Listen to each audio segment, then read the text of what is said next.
আসসালামু আলাইকুম রহমতুল্লাহ।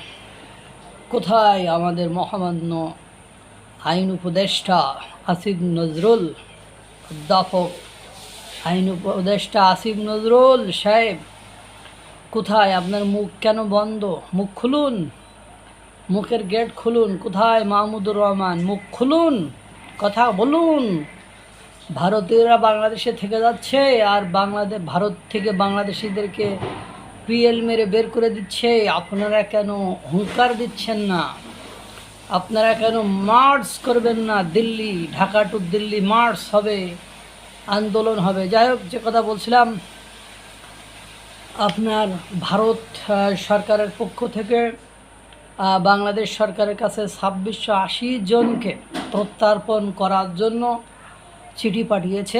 তাদেরকে বিভিন্ন সময় ভারতের বিভিন্ন স্থানে অভিযান চালিয়ে, আপনারা জানেন পশ্চিমবঙ্গের নির্বাচনের আগেই এই অভিযানটি চালানো হয়। দিল্লির যে বিস্ফোরণ ঘটেছিল তার পরপরই অভিযান চালানো হয়। অভিযান চালানোর পরে অনেককে আটক করা হয়। তাদের যাচাই বাছাই করে তাদের সব কিছু নথিপত্র চেক টেক করে 2680 জন অবৈধ বাংলাদেশিদের পাওয়া গিয়েছে, যারা বাংলাদেশি অথচ ভারতে ছিল, বিভিন্ন কাজকাম করত। তাদেরকে আইডেন্টিফাই করেছে। এখন এই 2680 জনকে বাংলাদেশে পাঠানোর জন্য, বাংলাদেশে প্রত্যর্পণ করার জন্য ইতিমধ্যে চিঠি পাঠানো হয়েছে। যদিও বাংলাদেশ থেকে এই বিষয়ে এখনও কোনো ব্রিফিং, মন্তব্য বা সেই ধরনের কোনো কথা এখনও জানানো হয়নি। তারপরেও তারা যেহেতু বলেছে, যদি বৈধভাবে না নেন তাহলে দেখবেন পুশব্যাক করে কিভাবে ঢুকিয়ে দিচ্ছে। এটা তো বৈধভাবে গেল, যে বৈধভাবে 2680 জন, যেহেতু 26 লাখ ভারতীয় বাংলাদেশে চাকরি করে, এরকম গুজব আমরা শুনেছিলাম, কিন্তু 26 জনকেও পাঠাইতে পারি নাই। তারই ধারাবাহিকতায় বৈধভাবে 2680 জনকে বাংলাদেশে ভারত ঢুকিয়ে দিচ্ছে। আপনারা সেটা দেখেছেন, মানে প্রত্যর্পণ চুক্তির মাধ্যমে।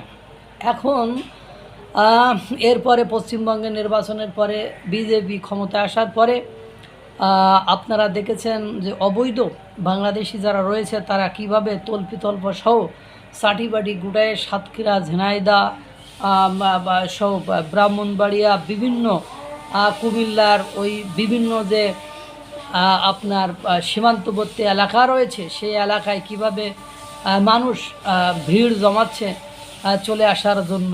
যদিও বাংলাদেশ 26 লক্ষ থেকে 26 জনকে ফেরত পাঠাইতে পারে নাই, কিন্তু ভারত ঠিকই ফেরত পাঠানো শুরু করেছে। বৈধ অবৈধ পুশব্যাক, পুশিন, প্রত্যর্পণ এখন অ্যাকশান চলছে। আল্লাহ তাআলা সকলকে ভালো রাখুক, সুস্থ রাখুক। আসসালামু আলাইকুম ওয়া রাহমাতুল্লাহ।